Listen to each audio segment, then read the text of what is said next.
Good morning. Welcome to Earthwork Farm for the seventh and last Bee TV episode. We're out on the porch today because we need to use the Wi-Fi power from the house. We do not have a hotspot today. So it might be fortuitous after all because it looks like heavy rain could come in at any time. So if this process gets disrupted, I guess we can blame the weather, but we're wishing for rain. We've been going through an extremely dry period here on the farm, like 3 weeks at least without significant rain, though we had a small rain a few days ago, about a half inch, which has given a little bit of relief. A lot of the honey plants have kind of burned up. The pastures are all dry, and I wondered if we were going to even get any honey, but I looked in there yesterday, and somewhere, bees have been gathering nectar because they seem to be gaining weight. So, which is always a nice surprise to pull the covers off and look inside. I can never get over how pleasurable that is to see these snow white combs developing and bees just totally absorbed in what they do. So this morning, I'd like to do some readings from one of my favorite books that I read from earlier. He writes so philosophically and so well that I couldn't do as well myself. So I'm going to get back to Richard Taylor's book, The Joys of Beekeeping. And then when we get done, my partner Susie is here, and she is going to start a narrative, and we're going to exchange some information about our lives, I suppose, especially mine, though we're both from the UP, so we'll get back to that. And then after that, Chelsea's gonna talk about permaculture, which she did some earlier at a time when our sound quality was very poor. So we're going to get some thoughts from her.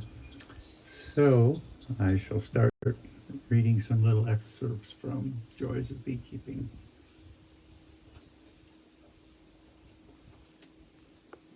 I haven't talked much about swarms. Swarms are the collective reproductive effort of bees. When they swarm, they make a decision to leave the place they're occupying, a hollow tree or bee equipment, and they are going to set forth to a new place, a new home, because they're outgrown the one they have, or just because procreation is necessary for the continuation of the species.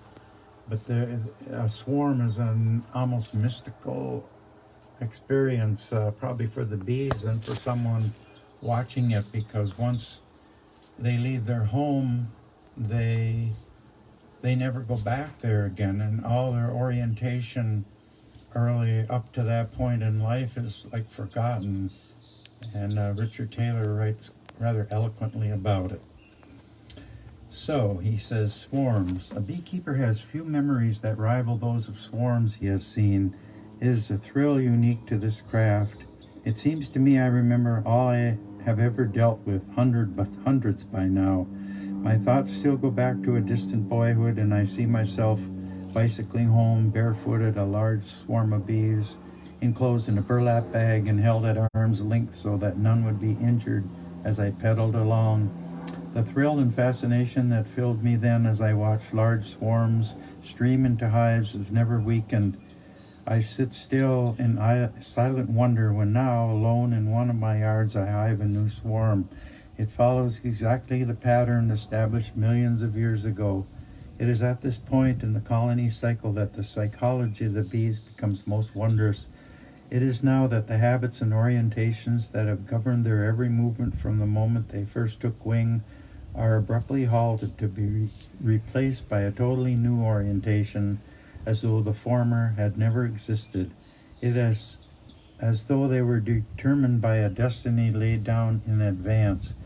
The phenomenon draws the philosopher's attention to the mystery that inhabits every pocket of creation. We see only a small part of the surface of things. The rest will be forever hidden from us, to be appreciated for unfathomed presence. So there's much more about swarms, but I'm going to move to, he has a section on controlling swarms, because beekeepers want to try to catch these swarms to establish new colonies, or in the case of really careful bee management, avoid them at all, and being able to put queens of your own design into hives to start colonies. So he's writing about swarm prevention or controlling in this section, and he says, after trying them all, I decided some time ago that swarm prevention measures are a will of the wisp. Each has its price and none its guarantee. For bees have ways of confounding the most resourceful of schemes. Bees are not like the domesticated mammals and fowl over which human beings have so totally triumphed. They are still untamed and uncorrupted. I hope they will always be so. If men were to conquer the bees, bending them entirely to human ends, then there would doubtless be rewards of some sort in terms of increased honey production, but something very precious would be lost. The bees we know care no more for our hives than for a hollow tree. They are as much at home in one as the other, and during the period of swarming they are ready to abandon either for the other. The step to nature is for them a very short one.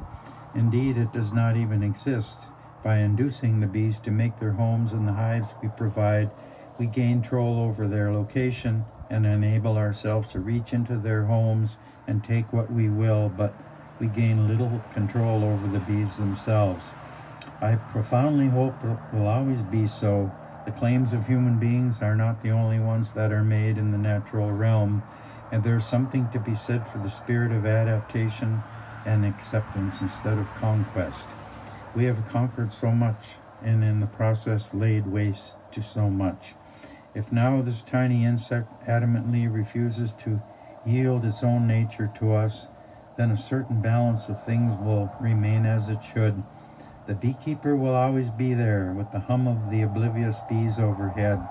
When he sees a prime swarm fill the air and move off to the woods, following the pattern set millions of years ago, he can draw from the sight an inner satisfaction that transcends consideration of material gain. All right, we are in the middle of the honey flow now, the midsummer honey flow, and I have a little reading from that area in this book. The time of the honey flow is the one of quiet excitement for a beekeeper. It fills him with a sense of culmination of a goal near fulfillment. Swarming is past, the supering is done, and the labor of the harvest will soon begin. In this interlude, I can sit out among my bees in the home yard and hear the hum of their industry, smell the sweet redolence of incoming nectar, and speculate upon its source, estimating my impending crop and gauge my riches. Paradoxically, the period of the honey flow is the most relaxed time of the season. The activity is feverish, unremitting, but it is the bees that are working. Their owner is waiting, watching the weather, noting the blossoms, timing the opening of the bloom, keeping an eye on the scale hive and nourishing hope. All this is in vain, for there are no reliable signs. I can only wait and see how the flow develops. Still, no beekeeper can help watching for signs, however illusory. I know whether the basswoods have bloomed yet, and if they have, whether there are bees on the flowers. I check the patches of alfalfa, look to see whether bees are on the sumac bobs, note the flight of the bees at the hive entrances. But the only real test is to peer into a few hives to see how the top supers are filling. By this time, almost every hive has three supers, some four, and since the top one went on last, it will be the last to be worked in. If there's honey in that one, there is usually more in those underneath it. I'm always astonished by the volume of honey the bees store up in a short time during a good flow. A bee can carry only a small drop of nectar, and most usually fetch that from a considerable distance sometimes from a source miles away. Nevertheless, the nectar is more than half water and must be distilled before any honey results. Knowing these things, I repeatedly underestimate the speed with which supers can sometimes fill up. I arrive at one of my gardens to find the supers full and the bees needing more in a hurry. No matter how much nectar is in the field, it will not end up in the hives or add a drop to my crop or a cent to my purse if the bees have no place to store it. Like I've heard friends say, the bees and the supers when they're in the honey house. It's so true. Stings. We haven't talked much about stings. A beekeeper worth the name develops a healthy contempt for stings. Indeed, he should really start out with that attitude before he has received his first one, so that this aspect of his craft can always be kept in proper perspective. Over the course of the years, I have woven a veritable philosophy over my attitude of sublime indifference to stings.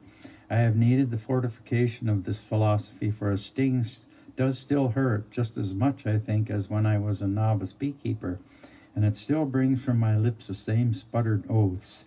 In spite of this, I have to maintain a genuine and stoical lack of concern for them. I have to really believe when I am working with the bees that I am not going to be stung. This is the central requirement for the demeanor necessary in the presence of bees. I have to believe this even though I know if I pause to think about it, that is the exception rather than the rule if I conclude my work in the with no stings. Bee work requires intense concentration.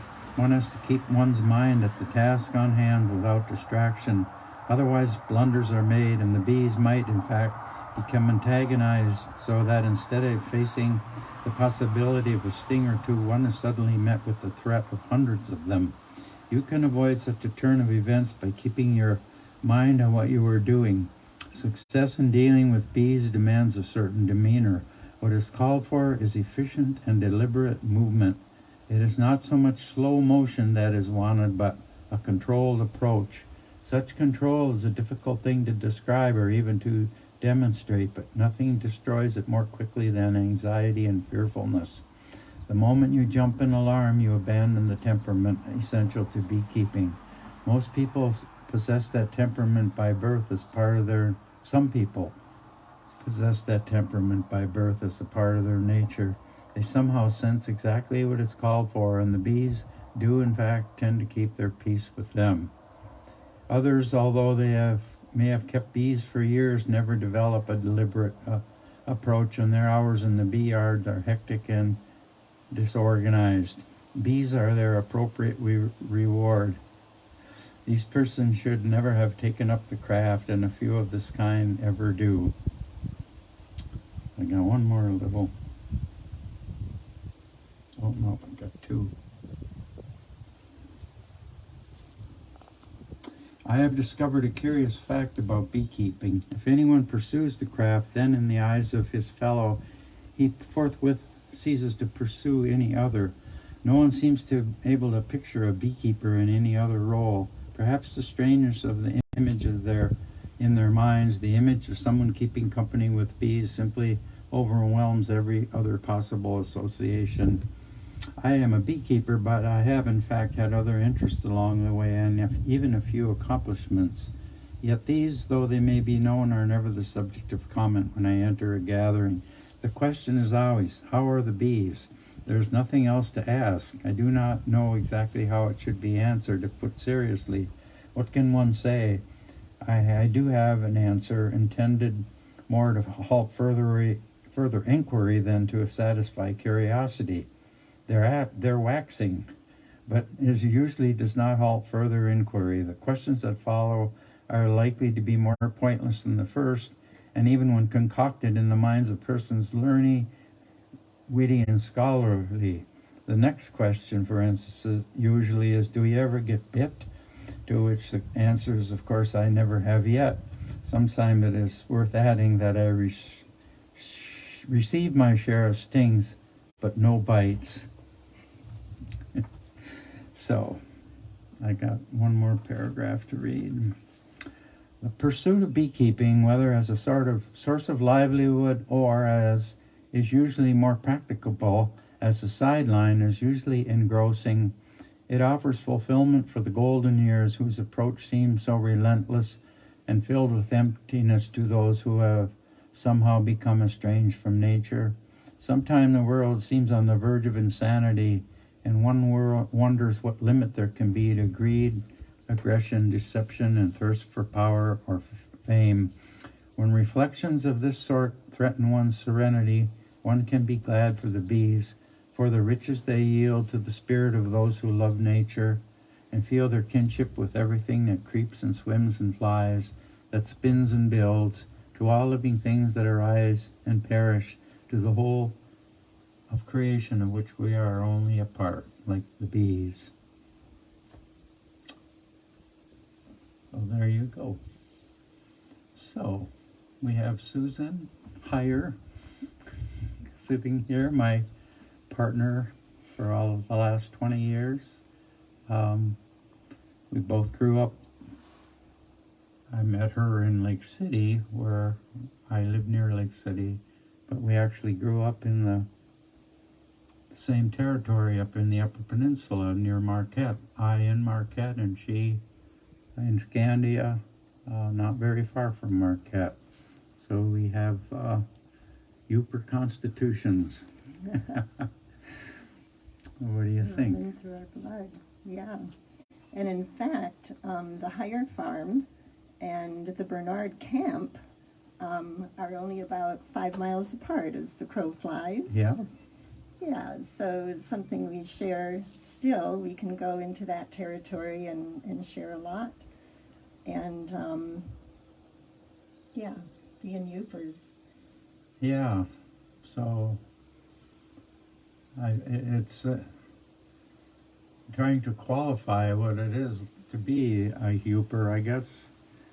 I guess when you come back and visit, you remember what it is. It's sort of a northern frontier of the Upper Peninsula, so some of the older values are still present there. There's a friendliness in the UP and a matter-of-fact attitude towards hardship, I think, because winters are really hard up there, and a lot of children like you and like me, we had to walk to school and then take a bus, or you had to walk a long ways to the bus stop. So, I mean, bundled up in these big storms, and when we were younger, there were some big storms in the UP, really big, huge quantities of snow. So, and if you wanted to, in the winter, if you wanted to be active, you had to be out in it. So, we hardened ourselves through that. Yes, and I mean, when I go up, just crossing the Mighty Mac gives, you get on the other side into the UP and you just feel it in the air, the water, especially being surrounded by the Great Lakes and the country. Immediately you see more cedars and the rocky outcroppings you hit right around the Marquette area along the shoreline and inland. All of those are really strong influences for me that keep me going back there. I also really associate with the Native American culture, the history there. My family moved into the UP in the late 1800s, and so we're generations there. So the Yooper blood runs really strong in me. I feel the strength of it. My family, we share so much in the UP. I'm really grateful to have that heritage and that power behind me, and that we share that as well. Yeah, there was a lot of ethnicity in the UP, like groups of different immigrants kind of kept to themselves quite a bit. French, Irish, Finnish, Scottish, Swedish.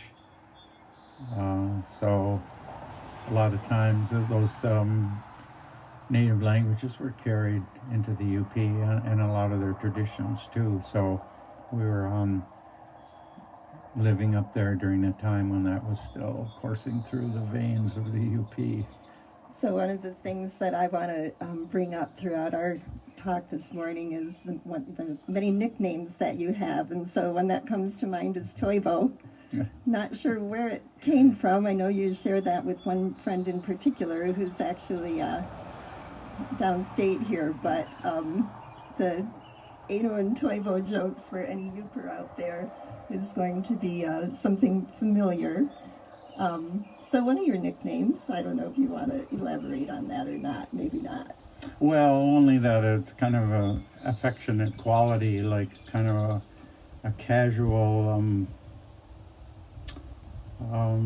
There's a lot of Finnish people up there, and I think they had good friendships with each other, and so if, when someone calls you Toivo, there's a hint of gentle friendship present in it. So it's just a little hard. It can't be explained. You just have to come up through it, I guess. So, yep, that's one of my nicknames. So you stayed in the UP post coming into adulthood. You went to Michigan Tech. I did. I graduated in forestry from Michigan Tech. And then I was about to be drafted. Actually, I had made the bus ride to Milwaukee for the physical. And so I decided that was during the Vietnam conflict. I decided to join the Navy. And I entered the Navy and became a 90-day wonder, a naval officer. After 90 days, and a great shock to my system to enter the military point of view and training, but I did that, and I wound up being assigned to an aircraft carrier. I was an ordnance safety officer for a fighter squadron on an aircraft carrier, the USS Ranger. And I like to think of you as an officer and a gentleman. I hope you don't have to stretch too far to think of me that way. So then you got out of the service and continued your education? I did. I studied forestry, but my yearnings really were having to do with animals. So I went back to school at Michigan State, and I studied fisheries biology and wildlife biology, and got a second degree in fisheries and a master's degree in wildlife biology, and got fortunate enough to get a job at the Department of Natural Resources as a wildlife biologist in this area. This Misaki County and Roscommon County were my main territory that I occupied. So I worked in that job for 6 years. And around that time, I got sick. Oddly enough, right after I had discovered this farm for sale, and I signed purchase agreement to buy it, and when I received it, within a few days, I got sick, and a few days later, I was very ill, and I lost all feeling from my rib cage down. And I had been farm, and I suspect I was overly optimistic. I sat in the hospital for 3 weeks writing a plan in order to get finance to come here, and oddly enough I got financed and moved in here. There's something compelling about this land. When I first saw it, it just drew me here, and so I sold my house over by Higgins Lake in that fall and moved here in January, one of the worst winters that in decades.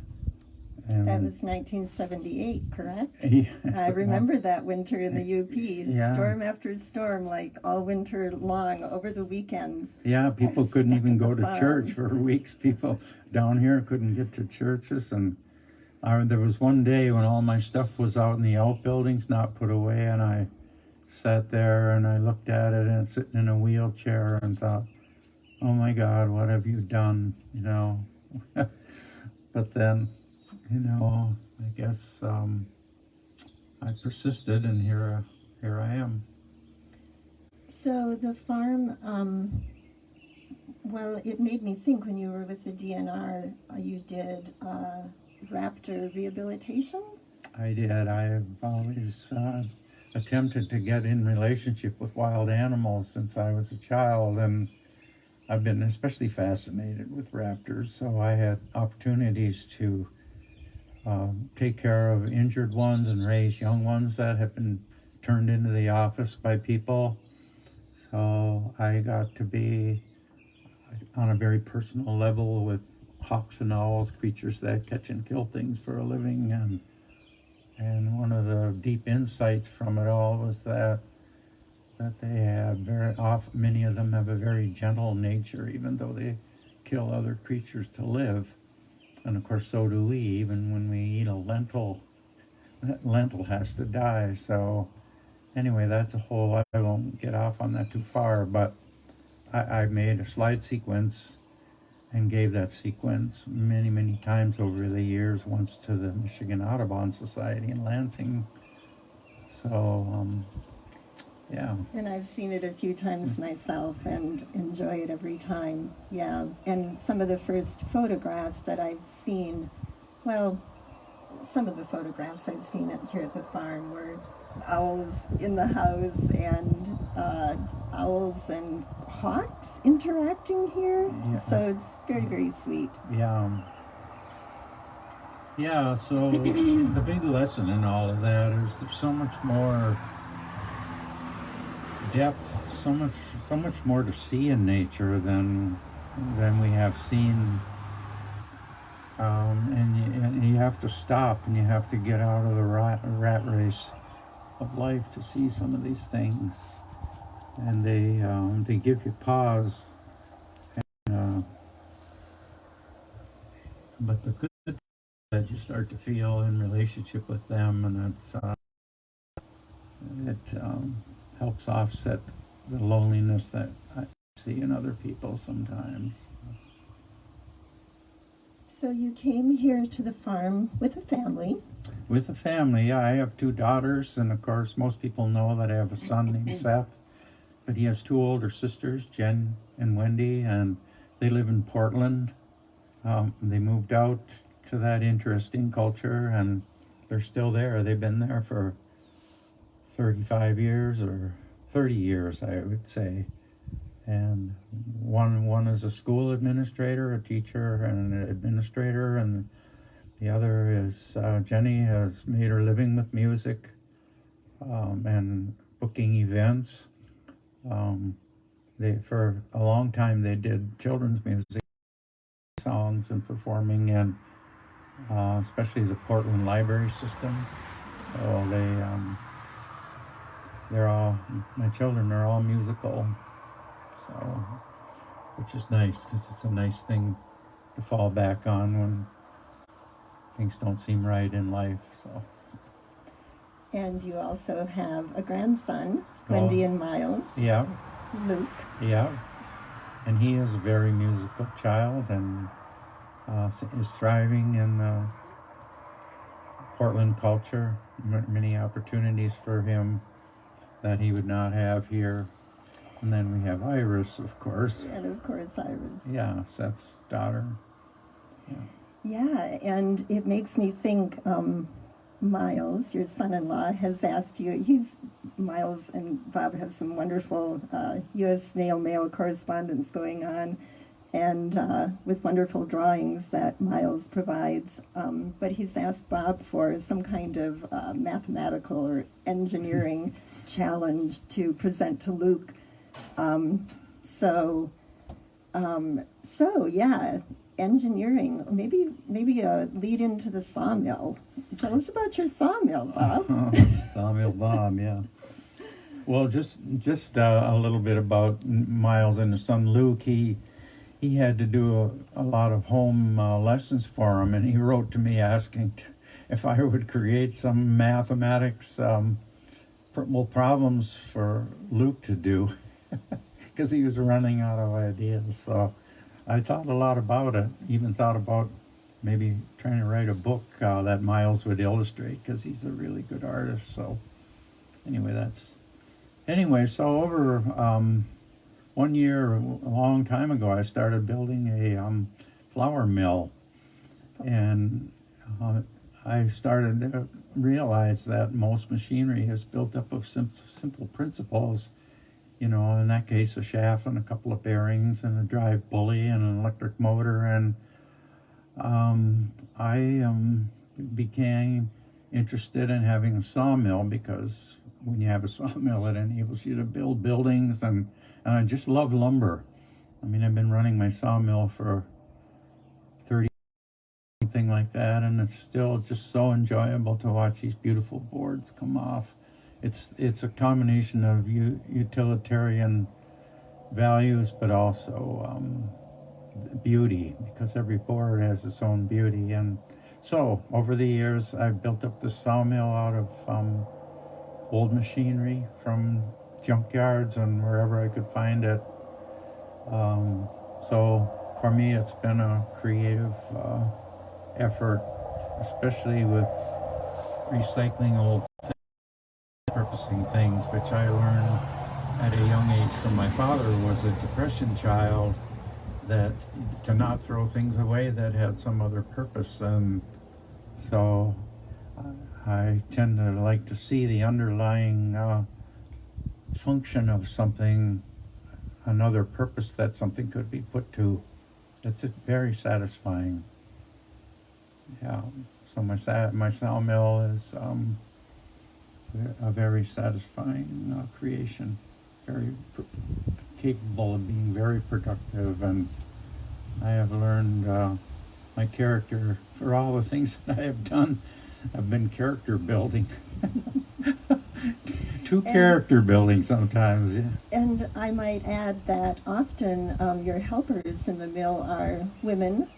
I want to say women and children, but well, that's true. No, there have been women. children too. Yeah, yeah. I like especially working with women, and they like the hearty work of the sawmill too, and the organization and the organization it requires. Yeah. Mm. So also here at the farm, you have cattle. I do. For many years, I had the Scottish Highland breed, which is a beautiful cow that looks has a very primitive quality to it, large horns, and a wonderfully wild nature, along with a gentility that occurs with wildness. And I kept them for so many years, and at some point I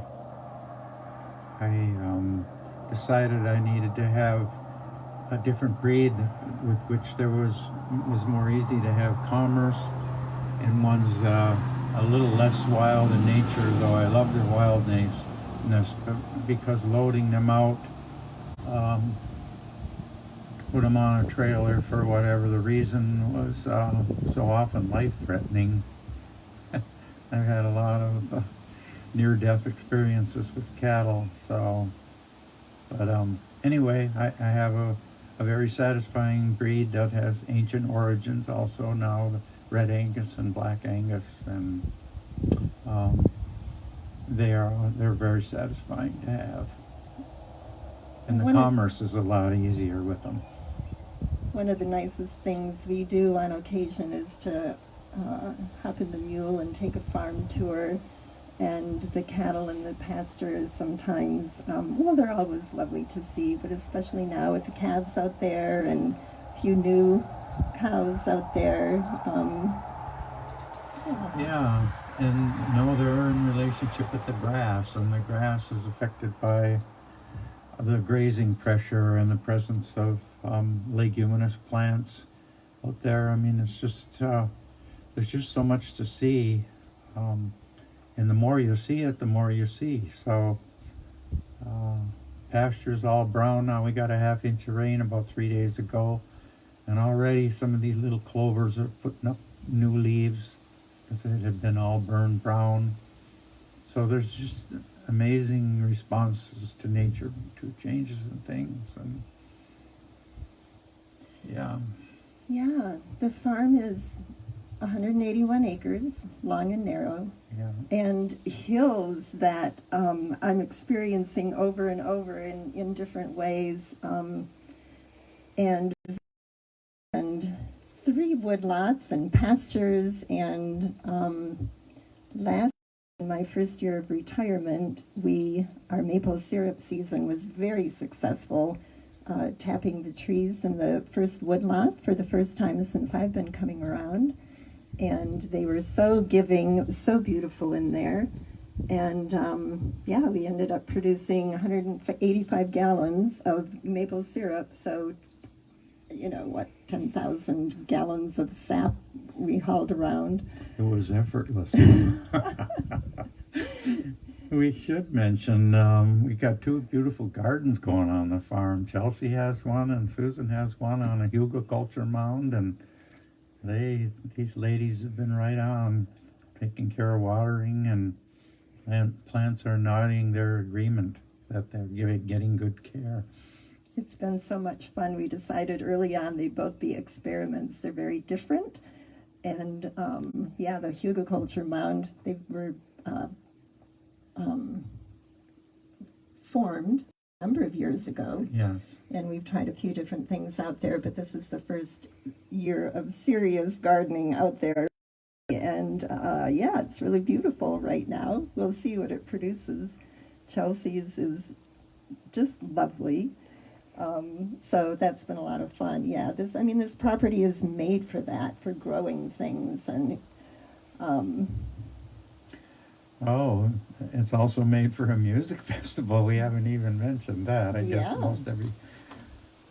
I wonder what time we want to have. Yeah, we Yes, have just got a few more minutes, I think. Oh, I mean, Mhm. yeah, okay, good.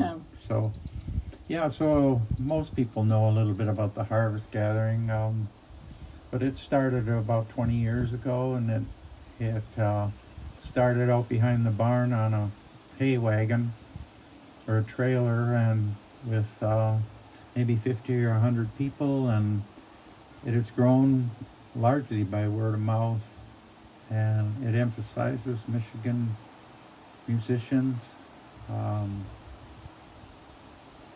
getting an opportunity to share their talents, their songwriting abilities, their musical skills, and we've just sort of let it define itself in a way, to grow into itself. What do you think? Well, and of course this year it will be very different. We won't have 4,000 people coming to the farm for that event. But we're trying to, we'll do something virtual, online. We have challenges here in this rural area of not having very good internet. I'm kind of back on the bandwagon for our rural areas in Michigan and across the country, really, to help us out to keep up with the changing times. Yeah, even dealing with the pandemic. I'll throw my disclaimer out there right now that I was going to say to begin with, of neither of us having a mask on right now. We did isolate together through the pandemic, but the farm, I feel, is a place for these changing times to carry the experiences here, the rich history here, back even before Bob came, into the future in a different way, to keep community together and for healing. This property is just, it's amazing. These hills just bring breezes down from the north in a really healing way. I spent time up in the North Field yesterday, healing. And so it has so much to offer. And Bob has been, I think, superior, what is the word I'm looking for? I wouldn't dare say. I think you're using it well. So yeah, the music festival. I guess I haven't touched on some of these nicknames I mentioned. So, but one of them is Waltz King. So you've heard Bob play the fiddle and sing a little for BTV, and so yes, Waltz King. We enjoy a lot of good music here, also healing and fun, and I'm just going to mention the peacocks as well. That they've been a mainstay here, I think, almost from the beginning for you. About 35 years they've been here. Yeah, and the numbers go up and down, like so much here at the farm. Life and death are just reality, and so nothing like a farm to teach you about those things. So, anything else? Well, one thing you mentioned about the farm, I think my underlying motivator is I'm trying to live my life in a way that makes sense, to try to create a culture that makes sense. And so and these are the things that have kind of come about. You know, a lot of different people have come and worked here. Certainly a lot of musicians have come and played here. And a lot of people have come to the harvest gathering and felt like this is the loveliest festival they'd have ever been to, and that it had a nourishing quality for them. I hear that all the time. Or they say, I feel like I'm coming home. And what are they coming home to? So that feeling has encouraged us to continue to provide this land for that purpose. I think people are realizing that some of the values that maybe they yearn to have more of in their life are present here, if I could say it that way. So. I've been happy to be here through the pandemic for sure. Very grateful and blessed. Keeping busy for sure. Always projects and work to do, which is all good. Yeah. All right. Well, is it time for Chelsea to come and join? Time to transition.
Just a quick sanitizing moment. It's a nice mask you've got there, Bob. I was about to comment on yours. Oh, thank you. All right. Bob, do you have a flap of material there? Okay. No, you're good.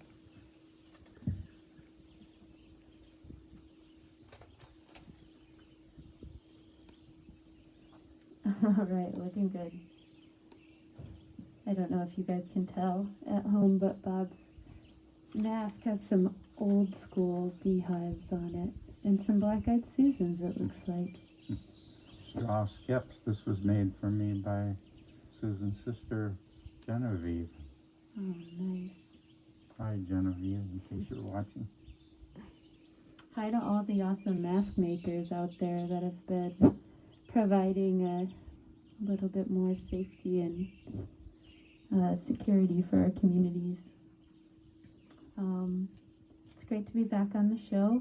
It's our last episode. It's been quite a journey so far. We kind of just plunged into this. I've never done anything like this before, and you've done a lot of mentoring, but to mentor to a wider audience and to do so remotely has been a new thing. Yeah, it has. It seems like every time there's some issue that comes up, but that's how things are. Yeah, it's definitely been a journey, and we've been flexing our adaptation skills every week. It seems there's something else that pops up that needs troubleshooting. We had trouble with sound the first couple weeks. I know the second and third week we tried to set up sound and had power issues, or would we be missing something, a cable or a mic or a mic stand. Or incompatibility with electronic devices. Yeah, even today our gimbal has decided to stop holding itself up, so that's been a whole other this week's challenge, but I feel like we're getting through it with as much balance as possible. So last time I was on the show, we were having some sound issues, but we talked a lot about regenerative closed loop systems. These are some of my favorite words to hear next to each other.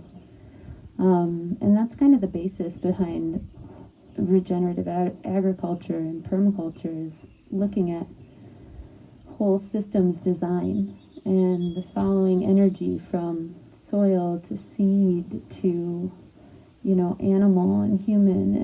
And I talked a lot about plant guilds.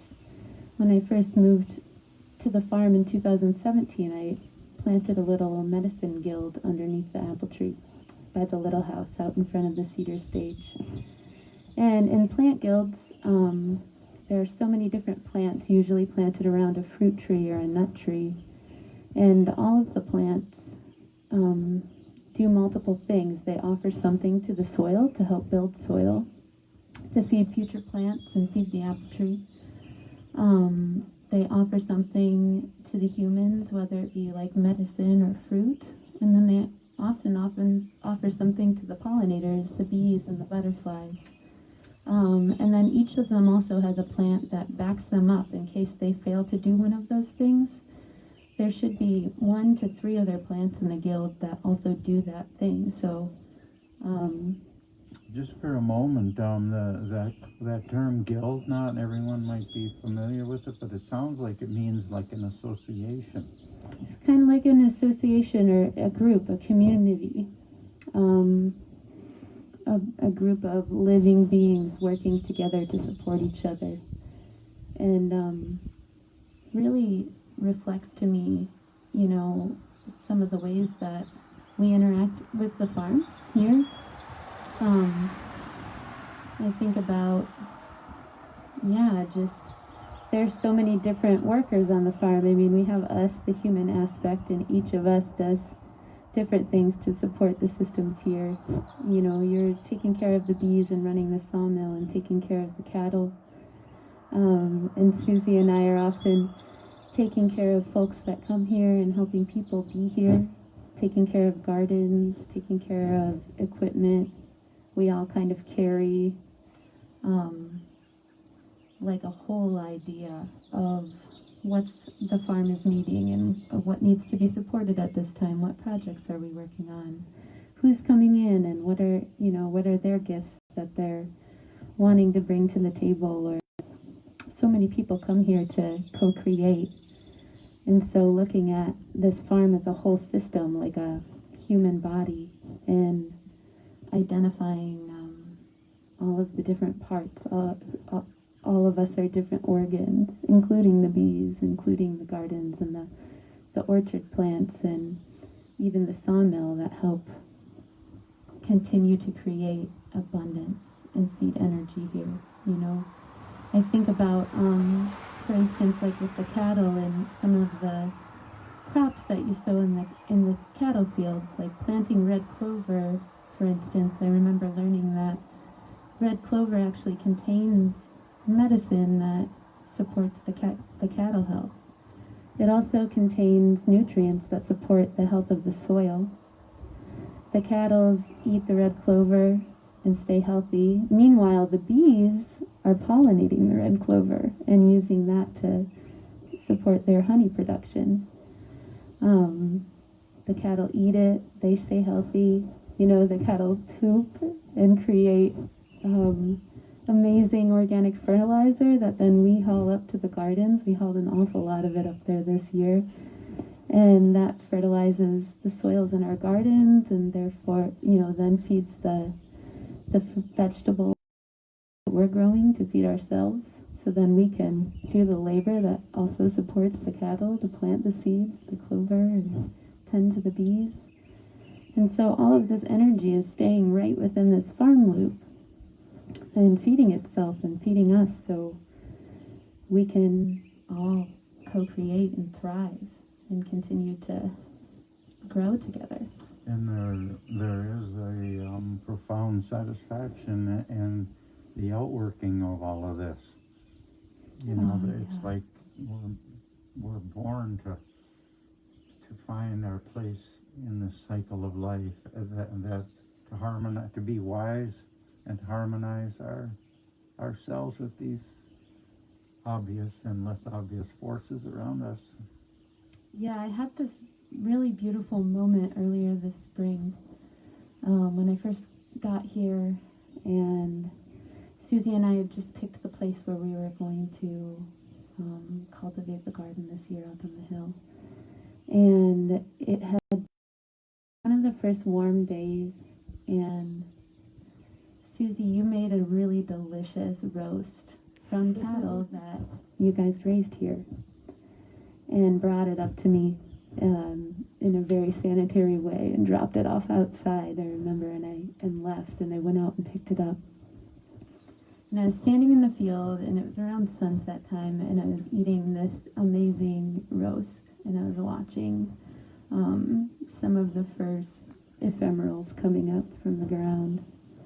And then the cattle came out in the western field, and I was watching the cattle while I was eating the cattle, and it was feeding my body, and watching them eat the grass and thinking about just like what a blessing it was to be so connected to a living system. Like, my body was being nourished by their bodies being nourished by the body of this farm. By the grass and the soil quality, and there was a system that was making more of itself rather than running down like a clock that was wound up and couldn't function anymore. Yeah. And I think about that. I think about how well nourished we are as people that live here. And then this great sense of community and connection that we have through this place. Like you said, this land really draws people in, and the music, it has this extra element. I had written down a little bit about guilds and homesteads. Often the idea is to produce natural food, energy, and medicine. And I find that the medicine and energy on this homestead particularly has an extra element, and that is like the co-creation of this beautiful art and music that is so healing to so many that come here,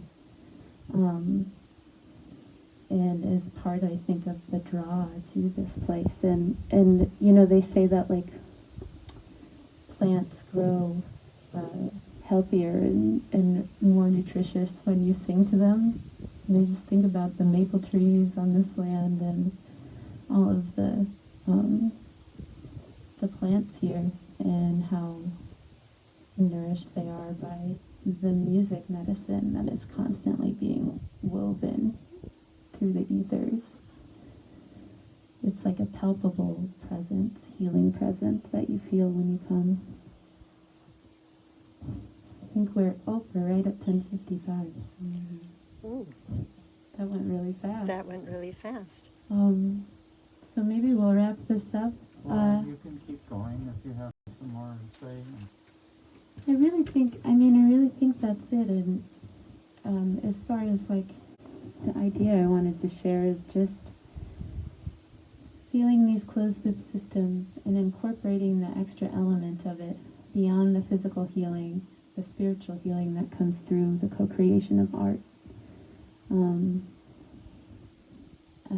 And how what we do here with the music festival and just the living farm really mirrors, I think, the most regenerative ways that we can move forward during these times as a community to support one another and share resource and minimize waste. Start looking at the things that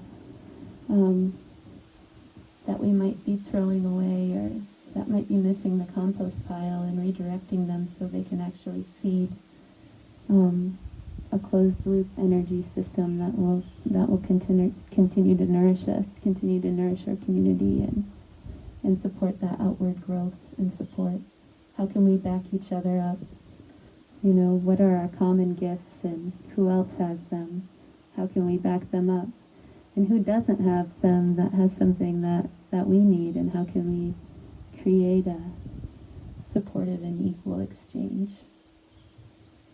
So those are kind of my closing thoughts.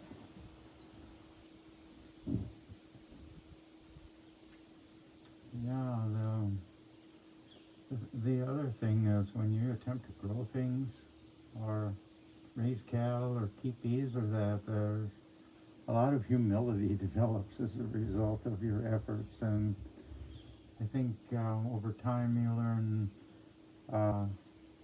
to fail with grace, so that these failures become lessons, and that no matter how smart you are, things are not going to turn out. Like these last few days, I started to feel a sense of despair creeping in that this extreme drought was going to destroy the whole honey crop, and then I thought they just have to come to terms with it. It's just how it is.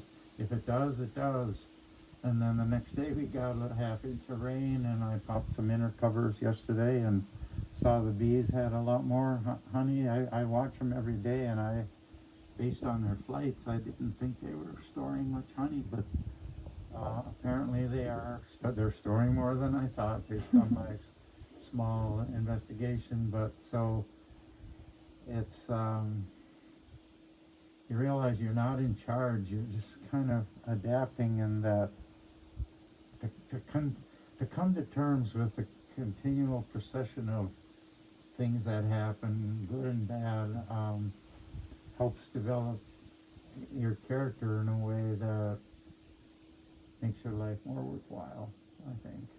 And that's all part of the ecology of it all. It's a behavioral ecology or a spiritual ecology. So, goodbye, Absolutely. everybody. I guess we're winding down. I do want to just, I want to comment on that, yeah, I think there's a great deal of acceptance of your natural place in the world, surrender, and detachment is a really important element of how we carry ourselves in these natural systems. Is we don't know what the outcome is going to be. It's going to be whatever naturally unfolds, and surrendering control is the best way to live in harmony. We have about 30 seconds left, so I just want to plug. You can find the link to today's workshop for the Skill Swap on the Harvest Gathering page. It's Advocacy in the Political World with Bill Lotka and Kate Bassett, and it's going to be a really empowering workshop for folks that maybe are really turned off by politics or feel disempowered. This is a way to learn about how you can engage in your local, state, and national politics and affect change in your communities and hold space for What's the name of that a better again? future. Advocacy in the Political World. And so this is us signing off from BTV. We're so grateful for everybody's support. There's a link in the notes to donate to Title Track and Crosshatch, who helped make this all possible. Big shout out to May Beal and Festi for conceptualizing BTV and inviting Bob and I to expand our capacity to share the magic from the Bee Yard and beyond here at the Earthwork Farm. We love you guys. Bye, Susie. Bye. Oh, you hit finish then.